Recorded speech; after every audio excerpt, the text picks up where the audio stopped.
दोस्तों, कभी भी आपने देखा है कि कभी भी हम अगर रेंट पे घर लेते हैं या फिर अपना परचेज करते हैं तो हम कभी भी उसके बारे में, उसके पास्ट के बारे में जानने की कोशिश नहीं करते। हम हमेशा ये देखते हैं कि उधर पानी की सुविधा है, उधर स्कूल, बैंक, मेट्रो स्टेशन कितना दूर है, ये सब तो हम ज़रूर देखते, बस उसका पास्ट कभी भी नहीं देखते। क्या वो घर का वास्तु किस तरीके का था पहले और अब किस तरीके का है, जो परिवार वहाँ रहता था उनकी दुर्दशा कहती, उनका पास्ट क्या था, ये हम कभी भी नहीं देखते हैं। आज की स्टोरी सुनने के बाद आपको ये तो एहसास हो जाएगा कि कभी भी हमें कोई घर लेना चाहिए तो उसका पास्ट ज़रूर देखना चाहिए। क्योंकि आज की जो मैं आपको एक स्टोरी सुनाने वाला हूँ वो है अमेरिका के एक हाउस की। ये हाउस बहुत ज़्यादा हॉन्टेड हाउस है और काफ़ी ज़्यादा माना जाना और पहचाना और काफ़ी ज़्यादा फेमस है, और इसके ऊपर काफ़ी मूवी भी बनी हुई है और काफ़ी ब्लॉकबस्टर रही है सारी मूवी। मैं बात कर रहा हूँ अमेरिका में एक घर है जिसका नाम है एमिटीविल हाउस, और उसका एड्रेस मैं आपको बता दूँ। उसका एड्रेस है 112 ओशियन एवेन्यू, एमिटीविल हाउस। और ये इतना हॉन्टेड है कि इधर कोई जाना मंजूर नहीं करता और ना ही सस्ते दाम में खरीदने की कोई कोशिश करता। ये हॉन्टेड हाउस इतना डेंजरस है कि यहाँ की दीवारें रात में खून छोड़ती है और यहाँ पर रहने वाले बच्चों के साथ एक आत्मा खेलती है। और ये सब पैरानॉर्मल एक्टिविटी मैं नहीं बता रहा हूँ अपनी मनगढ़ंत से, ये पैरानॉर्मल एक्टिविटीज ही बता रहे हैं जो है वॉरेंस। अगर आप नहीं जानते वॉरेंस को, मैं आपको बता दूं, जो कॉन्जूरिंग हाउस था जिनकी पैरानॉर्मल एक्टिविटी करी थी वो वॉरेंस नहीं करी थी। काफ़ी ज़्यादा अमेरिका के जाने पहचाने बहुत ज़्यादा फेमस पैरानॉर्मल एक्टिविटिस्ट है, जैसे हमारे यहाँ के गौरव तिवारी थे। तो ये खुद बता रहे हैं कि एमिटीविल हाउस में एक बुरा साया है जो किसी को भी वहाँ रुकने नहीं देता। अगर जो अपनी मर्जी से वहाँ ज़बरदस्ती रुकना भी चाहे तो उसे वो जिंदा नहीं छोड़ता। कहानी स्टार्ट होती है नवंबर 1974 में। एक खुशहाल फैमिली जिसमें कुल मेंबर होते हैं 7, और ये फैमिली थी डीफियो फैमिली, रोनाल्ड डीफियो फैमिली। इन्होंने ये घर लिया था और काफ़ी खुश थे ये इस घर को लेने के बाद, और सब कुछ अच्छा ही चल रहा था, सब कुछ खुश थे। नए घर था, सबने पूजा पाठ कराई, पादरी को बुला के पूजा पाठ कराई, सबने पार्टी वगैरह सेलिब्रेशन वगैरह करा, सब कुछ सही चल रहा था। लेकिन एक दिन ऐसा हुआ जिसे सुनकर आप दंग रह जाओगे। एक ऐसी रात आई कि घर में 7 मेंबर थे, लेकिन एक मेंबर जिसका नाम था बुच, और पूरा नाम था इसका रोनाल्ड डीफियो जूनियर। इसको मैं बुच के नाम से बोलूँगा क्योंकि काफ़ी लोग इसको बुच के नाम से ही जानते थे, और इसका जो रिकॉर्ड है सारा बुच के नाम से ही ज़्यादा गूगल पे आपको ईजिली मिल जाएगा। तो बुच ने क्या किया, रात के बज रहे थे 3:15। बुच ने क्या किया, अपने माँ को, अपने पिता को, अपनी बहन भाई को, ये टोटल 6 जने थे, इन 6 को राइफल की मदद से गोली मार दी और 6 के 6 मर गए। और बुच ने एक भी बार ये नहीं सोचा कि ये मेरे माँ है, ये मेरे पिता है और ये मेरे बहन भाई है। उन्होंने सीधा उनके माथों पे गोली मारी 6 के 6 जनों को, और बेड पर वो एकदम सीक्वेंस लेटे हुए थे, एकदम 6 के 6। जब पुलिस वाले आए, इन्वेस्टिगेशन करी, तो वो भी हैरान हो गए और बुच को उन्होंने पकड़ लिया और उससे पूछा कि ये तुमने क्यों किया है, क्या ये तुमने ही किया है या किसी ने यहाँ पर आके चोरी चकारी करी। उसने मना नहीं करा, उसने सीधा बोल दिया कि हाँ ये मैंने किया है। उसने बिल्कुल भी इनकार नहीं किया कि ये मैंने नहीं किया, नहीं, उसने बोला ये मैंने किया है, लेकिन ये मैंने तो किया है, ये मेरे दिमाग ने नहीं किया, ये मेरे से करवाया गया है, मेरे को इस घर ने करवाया है। ये मर्डर, ये खून जो करवाया है मेरे को इस घर की वजह से करवाया। ये घर मेरे को कह रहा था कि इन लोगों को मार डाल, पुलिस वाले भी सुनकर हैरान हो गए, लेकिन पुलिस वालों ने उसकी एक ना सुनी और कोर्ट ने उसे उम्र कैद सुनाई। लेकिन वो जेल के अंदर भी यही कहता आ रहा है कि ये मैंने नहीं किया, ये मेरे से करवाया गया है। और इस एमिटीविल हाउस की कहानी शुरू होती है अब, क्योंकि इस घर का जो पास था वो ये डीफियो फैमिली ही था। और इस घर में किसी ने 1 साल तक किसी ने हिम्मत नहीं करी आने की। और फाइनली दिसंबर के 1975 में एक फैमिली यहाँ पर आती है, जॉर्ज कैथी फैमिली। जॉर्ज और कैथी उसकी वाइफ थी और उनके 3 बच्चे थे। इनको ये घर काफ़ी सस्ता मिला था, तो इन्होंने बिल्कुल भी किसी की नहीं सुनी। उनको ये पता था कि इस घर में 6 लोगों की मौत हुई है और जिसने मौत करी है वो इनके घर का ही बच्चा था। और उसने ये बताया भी था कि ये खून मैंने नहीं किया, मुझसे इस घर ने करवाए हैं। लेकिन जॉर्ज कैथी ये जो फैमिली थी, इनको काफ़ी सस्ता मिल रहा था, इन्होंने एक नहीं सुनी। और इन्होंने घर पर आने से पहले एक पादरी को बुलाकर यहाँ पर एक पूजा पाठ करवाई। जैसे ही घर में पादरी आते हैं, पूजा पाठ करते हैं, तो वो देखते हैं कि एक अलग सी एनर्जी उन्हें फील होती है कि नेगेटिव एनर्जी से। और उनके हाथों में देखते हैं कि वो छाले उसी टाइम छाले से आ जाते हैं। और वो सुनते हैं कि उनके कान में कोई कह रहा है गेट आउट, चले जाओ इस घर से। जैसे पादरी ने ये सुना, ये सब सुनने के बाद उन्होंने जॉर्ज कैथी फैमिली से बोला कि तुम भी इस घर में मत रहो, ये एक अपशगुन घर है, इसका पास्ट बहुत ज़्यादा खतरनाक रह चुका है। और ये देखो मेरे कितने छाले आ गए। लेकिन उन्होंने एक भी नहीं सुनी और जॉर्ज कैथी ने उस घर में हवन के बाद रहना स्टार्ट कर दिया।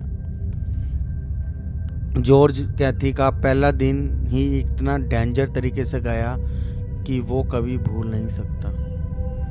उनके दिन मैं आपको बताऊं कि कैसे कैसे उन्होंने गुजारे। और वो टोटल सिर्फ और सिर्फ 28 दिन ही इस घर में रह पाए हैं। पहले दिन पूजा के बाद उन्हें एक ऐसी दुर्गंध महसूस होती है, बदबू जैसे मछली में आती है, एक सड़े हुए मांस में आती है। तो जॉर्ज ने सोचा कि शायद घर काफ़ी सालों से बंद है और कब से सफाई भी नहीं हुई, तो शायद ये बदबू उसी कारण आती है। तो उस पूरी फैमिली घर को एकदम नीट एंड क्लीन साफ कर देते हैं। फायर प्लेस वाला सेक्शन, वॉश बेसन वाला सेक्शन पूरी तरीके से क्लीन कर देते हैं। फाइनल में वो देखते हैं कि अभी भी वो बदबू रह रही होती है। भले ही वो बदबू कम हो जाती है, लेकिन वो बदबू वहाँ रहती है। और वैसे ही दूसरे दिन कैथी उनकी वाइफ को ये फील हुआ कि जब वो वॉश बेसन में बर्तन धो रहे थे तो उनके पीछे से एक काला साया निकलता हो गया। और जैसे उन्होंने पीछे देखा, पीछे कोई नहीं था। एकदम से काला साया, जैसे किसी के चलने की झटके से एकदम आवाज आई, वैसी उनकी वाइफ ने सुनी। उन्होंने जोर से बोला मेरे साथ ऐसे ऐसे हुआ। तो जॉर्ज ने भी बोला नहीं, ये हमारा वहम है। पादरी भी ये सब बोल के गए हैं और इसका पास्ट कुछ इस तरीके का रह चुका है, तो शायद ऐसा लगता है कि हमारे मन में वहम फैल गया है। और दिन पर दिन और डे बाय डे जॉर्ज की जो हालत थी वो काफ़ी डाउन होती जा रही थी, क्योंकि उसके आगे तो कुछ ऐसा उन लोगों ने देखा कि उन्हें विश्वास हो गया कि कभी भी कोई घर लेना चाहिए तो उसका पास्ट पता होने के बाद भी वो घर नहीं लेना चाहिए, चाहे वो सस्ता मिले, चाहे वो कौड़ियों के दाम मिले। जॉर्ज क्या होता है कि जब वो रात को सो रहा होता है तो वो एग्जैक्ट 3:15 पर एकदम अचानक से उठता है। और उसको ऐसा लगता है कि कोई मेरे अगल बगल बैठा है इस रूम में और भी कोई है।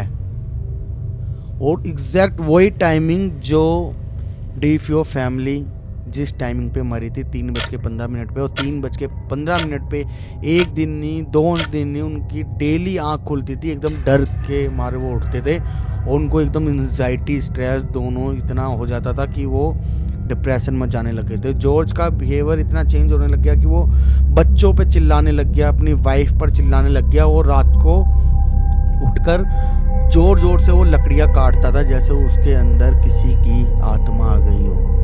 पता नहीं वो किस चीज़ का गुस्सा निकालता था। और कैथी भी ये चीज़ देखती थी तो उसको बहुत हैरानियत होती थी कि जॉर्ज का ये नेचर इस घर में आने के बाद हुआ है। कहीं ना कहीं कैथी के माइंड में भी ये बात आने लग गई थी। और दूसरा इंसिडेंट तो कुछ ऐसा है कि ये कैथी ने देखा, वो बिल्कुल हैरान हो गई। जॉर्ज और कैथी, इनकी जो बेटी थी उसका नाम था मिस्सी। मिस्सी एक अलग सा बिहेव करने लगी थी। कैथी रूम पे खड़ी थी, खिड़की के बाहर वो उसने देखा, वो एक खिलौना जो होता है ना सुअर, उसकी एकदम लाल आंखें थी, उससे बात करती थी और उसको जोड़ी बोलती थी वो। और उसकी मम्मा कहती थी तुम किससे बात कर रहे हो, तो वो कहती थी मैं जोड़ी से बात कर रही हूँ। तो वो उसकी मम्मा ने सोचा कि शायद ये जो इसके हाथ में पिग है ये इससे बात करती है। तो ये उन्हें एकदम नॉर्मल लगा, क्योंकि अक्सर बच्चे मन में कुछ बातें बोलते हैं, कुछ भी चीज़ से बात करने लग जाते हैं। लेकिन हैरानी तो तब हुई कि कैथी कुछ ज़्यादा ही जोड़ी का नाम हर बात पे लेने लगी थी। जोड़ी ये कहते हैं, जोड़ी वो कहते हैं। जोड़ी ने बोला ये नहीं खाना, जोड़ी ने बोला यहाँ नहीं जाना। तो उसकी मामा ने बोला जोड़ी है कहाँ पर। जब उसके हाथ में वो पिग नहीं होता था तो वो तब भी बात करती थी किसी से, कि जैसे वो किसी से बात कर रही है। और ये चीज़ उसने जॉर्ज को भी दिखाई, उसके फादर को, मिस्सी के। तो कैथी ने दिखाया कि ये देखो कि हमारी लड़की को क्या हो गया। तो जॉर्ज भी देखता है ये बात किससे करती है ये बच्ची।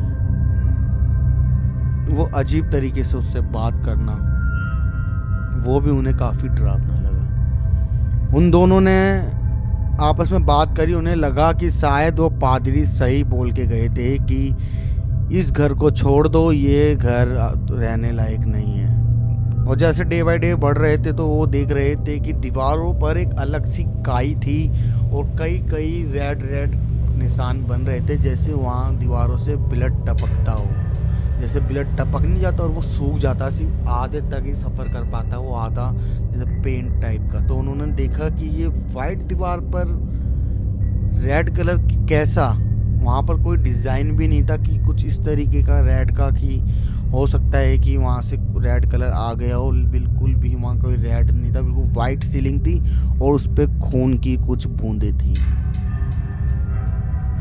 ये सब देखने के बाद उनकी बहुत ज़्यादा हालत ख़राब होने लग गई और उन्होंने डिसाइड किया कि हमें ये घर छोड़ देना चाहिए। और उन्होंने उसी रात अपनी गाड़ी उठाई, तीनों बच्चों को लिया, वो तुरंत गाड़ी स्टार्ट करी और वहाँ से चल पड़े। वो बिना कुछ अपना सामान लिए, ना ही उन्होंने अपना कपड़े लिए, ना ही अपनी जमा पूंजी ली, ना ही उन्होंने अभी के लिए कुछ अपना खर्चा पाने के लिए वॉलेट उठाया, कुछ भी उन्होंने नहीं देखा। गाड़ी स्टार्ट करी और वहाँ से वो लोग चले गए। सोचो गाइस, ऐसे रियल इंसिडेंट देखने के बाद कौन ही अपनी जमा पूंजी याद करेगा। उसको तो बस उस टाइम ऐसा लगेगा कि बस हमें किसी भी तरीके से बचा लो या फिर हम किसी भी तरीके से बच जाए।